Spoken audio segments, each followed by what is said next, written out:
दोस्तों नमस्कार, आप सभी का स्वागत है आपके अपने YouTube channel study with DSH में। दोस्तों 12,460 शिक्षक भर्ती से जुड़ी हुई महत्वपूर्ण जानकारी आप सभी के साथ इस वीडियो के माध्यम से डिस्कस करने वाले हैं। आप सभी से निवेदन है कि प्लीज वीडियो को लाइक करें, दोस्तों में शेयर करें। जितने भाई बहन चैनल पे पहली बार विजिट कर रहे हैं, प्लीज चैनल को सब्सक्राइब करके बेल आइकन जरूर दबाएं आगे के लेटेस्ट अपडेट पाने के लिए। दोस्तों आज की इस वीडियो में हम बात करेंगे मोहित एंड टीम की सचिव मुलाकात से क्या अपडेट निकलकर सामने आई है। वही चयनितों के स्कूल आवंटन को लेकर के बड़ी अपडेट निकलकर सामने आ रही है। 0 जनपद टीम वर्सेस 51 जनपद टीम कौन सही है, इसके बारे में विस्तार पूर्वक डिस्कशन करेंगे। वहीं 12,460 शिक्षक भर्ती में हाई कोर्ट में सुनवाई आज लगी हुई है, तो सब कुछ जानेंगे विस्तार पूर्वक। आप वीडियो में पेशेंस पूर्वक अंत तक बने रहें। साथियों, जैसा कि आप सभी लोग जानते हैं, 12,460 शिक्षक भर्ती में कल सुप्रीम कोर्ट की तरफ से स्टेटस क्यू जारी कर दिया गया है और अब भर्ती प्रक्रिया पर यथास्थिति बरकरार रहेगी।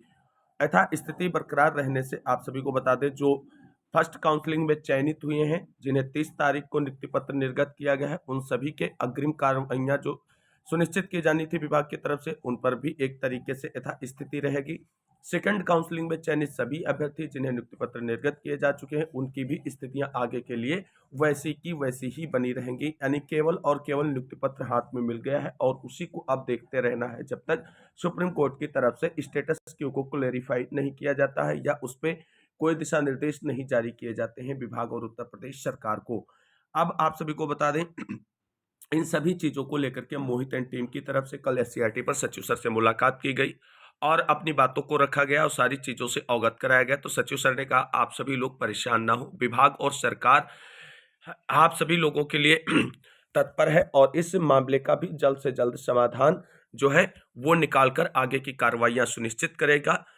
और आप सभी लोगों को इस समय थोड़ा धैर्य और पेशेंस बना करके रखने की जरूरत है, क्योंकि जिस तरीके से लोगों की तरफ से इस मामले को फंसाने का प्रयास किया गया है, उसे निपटने के लिए सरकार और विभाग थोड़ा समय लेगी। लेकिन बिल्कुल बेफिक्र रहिए आप सभी लोग, क्योंकि विभाग ने जो प्रक्रिया आगे बढ़ाई है, प्रक्रिया पर किसी भी तरीके से कोई दिक्कत आने वाली नहीं है। तो एक तरीके से आप सभी को बता दें, मोहित एंड टीम की सचिव सर से मुलाकात हुई। सचिव सर ने स्पष्ट रूप से आश्वस्त कर दिया है सभी साथियों को कि जिन साथियों का चयन विभाग की तरफ से किया गया है, फर्स्ट फेज की काउंसलिंग यानी 29-30 वाले चयनित अभ्यर्थी और 7 तारीख को नियुक्ति पत्र पाने वाले सभी अभ्यर्थी किसी भी तरीके से परेशान ना हो। उनकी आगे की प्रक्रिया भी बढ़ाई जाएगी, लेकिन कानूनी रूप से कोई दिक्कत ना आए उसको देखते हुए आगे बढ़ाई जाएगी।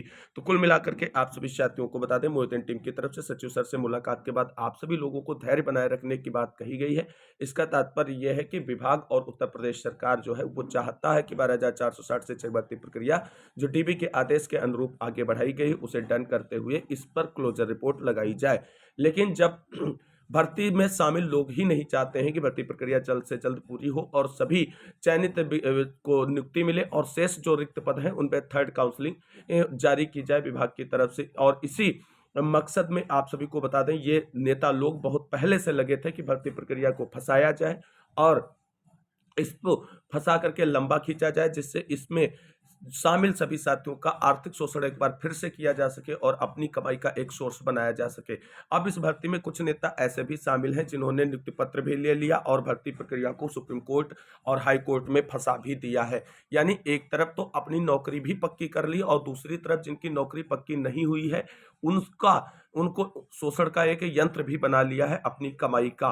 तो इस तरीके से इसमें धांधलीबाजी कर रहे हैं नेता लोग कि आप सभी को बता दें, आप सभी लोग समझ नहीं पाएंगे। जिस तरीके से आपने second counselling open to all नहीं समझ पाए थे, उसी तरीके से जो ये कोर्ट में लेकर के 51 के नेता गए हैं, इनके मंसूबों को आप सभी लोग इतनी आसानी से नहीं समझ पाएंगे। अब देखना, जब इनको खुद को नियुक्ति पत्र मिल चुका है, अब इन्हें नियुक्ति पत्र मिल चुका है, भर्ती सुप्रीम कोर्ट में फंसा दी और वहां से स्टेटस क्यू रिलीज करवा दिया। अब स्टेटस क्यू रिलीज हो गया है, जब कभी डायरेक्शन जारी होगा 3 सप्ताह के अंदर जारी हो सकता है और 3 सप्ताह के बाद जो 2 फरवरी सुनवाई लगी तब भी जो है अग्रिम कार्रवाई के आगे की कार्रवाई के लिए मतलब जो है दिशा निर्देश सुप्रीम कोर्ट से जारी हो सकते हैं। तब इनकी नियुक्ति तो पक्की है।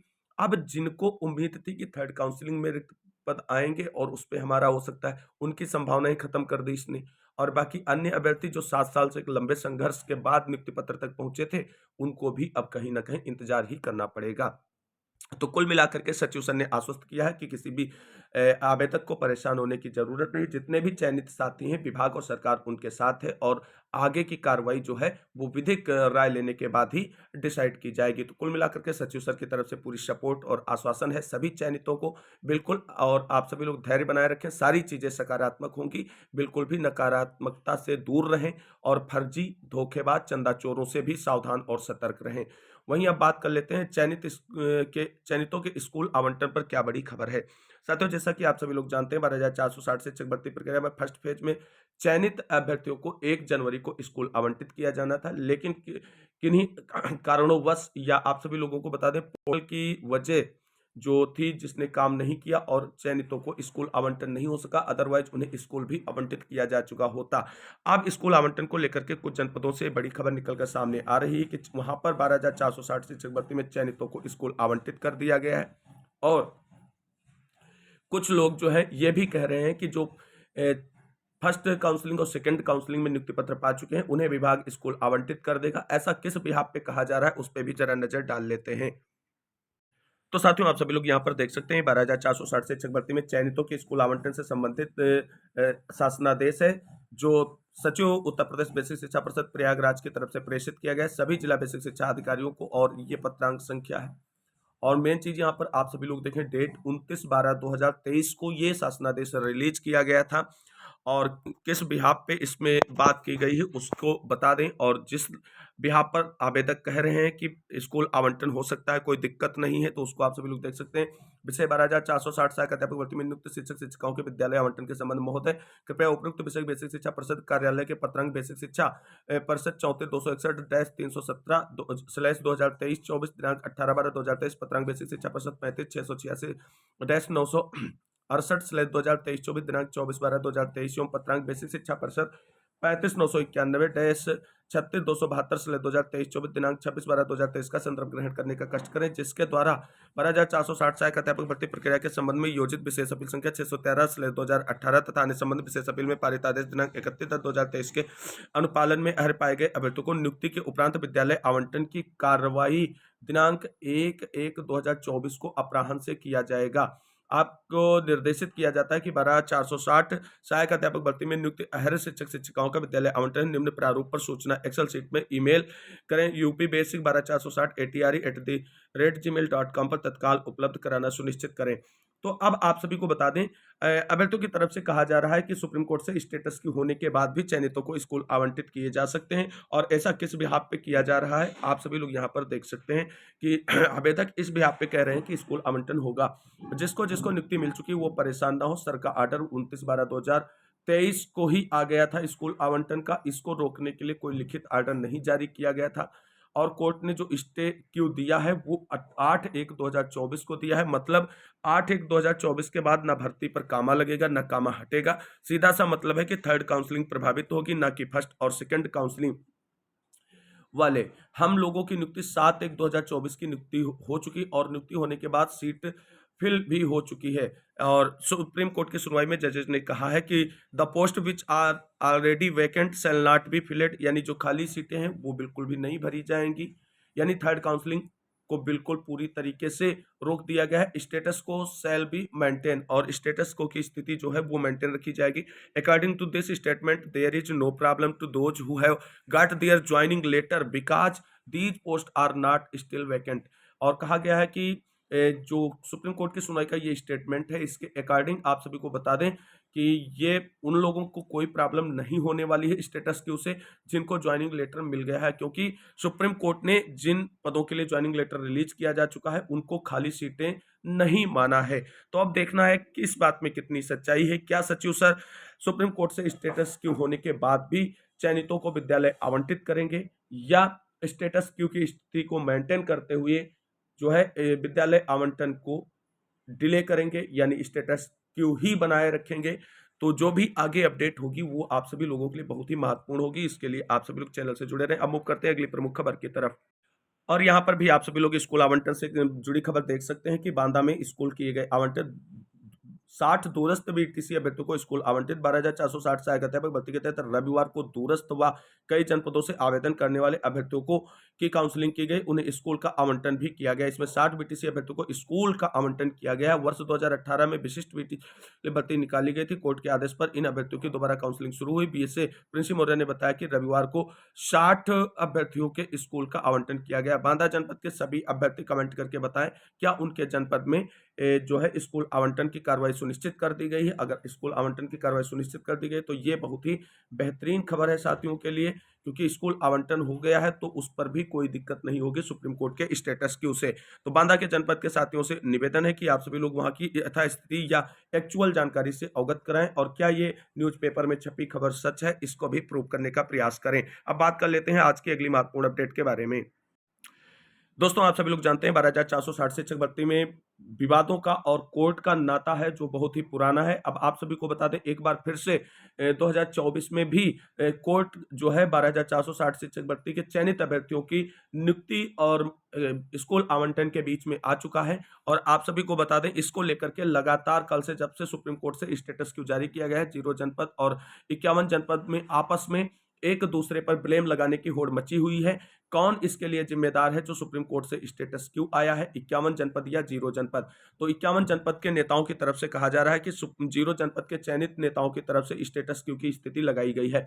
तो यहाँ पे मैं किसी टीम को डिफेंड नहीं करूंगा, लेकिन आप सभी लोग एक चीज समझ लीजिए, 51 जनपद के अभ्यर्थियों और नेताओं को 7 साल बाद खुद नौकरी मिली है। आपको 7 साल बाद एक लंबा संघर्ष और इंतजार के बाद जब फल मिले तो क्या आप उस फल का जो है आनंद नहीं लेंगे और उस फल को ऐसे ही फेंक देंगे, या उस फल को किसी दूसरे को दे देंगे, या फिर और इंतजार करने के लिए बैठ जाएंगे? तो ये चीजें समझने की जरूरत है कि 51 जनपद के नेताओं की तरफ से भर्ती प्रक्रिया फंसाने को लेकर के सुप्रीम कोर्ट में कोई भी प्रयास नहीं किया गया है। यहाँ पर आप सभी को बता दें ये जो स्टेटस क्यों जारी किया गया सुप्रीम कोर्ट की तरफ से, ये 51 जनपद की जो याचिका थी अर्चना राय वाली, उस पर सुनवाई करते हुए रिलीज किया गया है। और ये आप सभी को बता दें 51 जनपद के मक्कार नेताओं की बड़ी चाल है, जिसके कारण आज एक बार फिर से 12,460 शिक्षक भर्ती में कोर्ट की अड़चन आ चुकी है और स्टेटस क्यों रिलीज कर दिया गया है। आप सभी लोग खुद देख सकते हैं कि अर्पी श्रीवास्तव की तरफ से एक और याचिका जो है हाईकोर्ट में लगा दी गई, जिसपे आज सुनवाई लगी हुई है। तो इसको देख करके भी आप सभी लोग क्लेरिफाई कर सकते हैं कि 12,460 शिक्षक भर्ती में 51 जनपद की टीम जो है वो मक्कारी कर रही है या 0 जनपद, क्योंकि 0 जनपद की टीम अगर मक्कारी कर रही होती तो लगातार नियुक्ति प्रक्रिया कंप्लीट कराने को लेकर के प्रयास नहीं करती। आप सभी लोग यहाँ पर देख सकते हैं ये रिट ए है, रिट संख्या 134/2024 है, 9/1/2024 एट ये तो यहाँ पे इतनी देखी गई है वो केस स्टेटस। तो जो आप सभी लोग देख सकते हैं ये पूरी डिटेल दिया हुआ है। यहाँ पर आप सभी लोग देख सकते हैं फर्स्ट हियरिंग 9 जनवरी 2024 के लिए लगी हुई है। और यहाँ पर आप सभी लोग देख सकते हैं कि नेक्स्ट हियरिंग को लेकर के तो 9 जनवरी यानी 12,460 शिक्षक भर्ती में लखनऊ हाईकोर्ट में अर्पी श्रीवास्तव की तरफ से एक याचिका फाइल की गई है जिला वरीयता को लेकर के, और उस पर आज सुनवाई होनी है। आप सभी लोग यहाँ पर देख सकते हैं case is listed in court number 20 bench ID 3075 at serial number 16, यानी इस मामले की भी सुनवाई होगी। और आप सभी को एक बार फिर से एक बड़े झटके के लिए आज तैयार रहना होगा, क्योंकि ये कोर्ट है और कुछ भी डिसीजन आ सकता है। यहाँ पर आप सभी लोग देख सकते हैं ये मामला सलील कुमार राय सर की बेंच में लगा हुआ है। एज ए फ्रेश केस इस मामले की सुनवाई होगी, तो 100% इस मामले की सुनवाई होगी और इसमें भी डायरेक्शन रिलीज किया जाएगा। आप सभी लोग यहाँ पर देख सकते हैं कि ये याचिका किसकी तरफ से डाली गई है, तो पिटिशनर है अर्पी श्रीवास्तव एंड अदर, और रिस्पोंडेंट बनाया गया स्टेट ऑफ यूपी और बेसिक एजुकेशन परिषद और नीश कुमार को भी जो है यहाँ पर पिटिशनर है। तो ये दो लोग जो है ये जिला वरीयता की मांग को लेकर के जो है आज हाई कोर्ट में याचिका पर सुनवाई इनकी होनी है। और आप सभी लोग यहाँ पर देख सकते हैं कि कौन इस भर्ती प्रक्रिया में कोर्ट खेलने का प्रयास कर रहा है और कौन भर्ती प्रक्रिया को पूरा कराने को लेकर के आगे बढ़ने का प्रयास कर रहा है। तो कुल मिलाकर के 0 जनपद की तरफ से हर संभव प्रयास है कि भर्ती प्रक्रिया जो इतनी कंप्लीट हो चुकी आगे भी मोस्टली डन कर दी जाए और उसके बाद जो रिक्त पद बचते हैं उस पर विभाग थर्ड काउंसलिंग करे। लेकिन 51 जनपद के मक्कार और धूर्त नेताओं की तरफ से लगातार ये प्रयास जारी है कि भर्ती प्रक्रिया फंसाई जाए। और सुप्रीम कोर्ट से स्टेटस क्यू लेने के बाद आप सभी लोग देख सकते हैं कि हाई कोर्ट में आज इनकी फिर से एक याचिका लगी और यहां से भी कुछ ये बड़ा खेला करने के मूड में है। तो आप सभी साथी जो 12,460 शिक्षक भर्ती प्रक्रिया में नियुक्ति पत्र पा चुके हैं सेकंड काउंसलिंग और फर्स्ट काउंसलिंग में, आप सभी लोग संगठित रहें, सावधान रहें, सतर्क रहें और आप सभी लोग एकजुट रहे, तभी आप सभी लोगों की भलाई है। अदरवाइज ये धूर्त मक्कार आप सभी को हरसंभव लूटने का प्रयास करेंगे। इन चंदा चोरों की बातों से आपको बिल्कुल भी सावधान और सतर्क रहने की जरूरत है। किसी भी साथी को परेशान होने की जरूरत नहीं। लगातार प्रयास जारी और यथाउचित समय पर जो है विभाग कार्रवाई करेगा और जो भी चयनित है उनको नियुक्ति भी दी जाएगी। और जो अभी थर्ड लिस्ट का इंतजार कर रहे हैं, थर्ड काउंसलिंग का, उनको भी इंतजार पूरा किया जाएगा विभाग की तरफ से। लेकिन जब कानूनी अड़चन पे सारी बाधाएं समाप्त हो जाएंगी तब। तो साथियों, इस वीडियो में बस इतना ही। मिलते हैं अगली वीडियो में, तब तक के लिए सभी साथियों को जय हिंद, जय भारत, वंदे मातरम।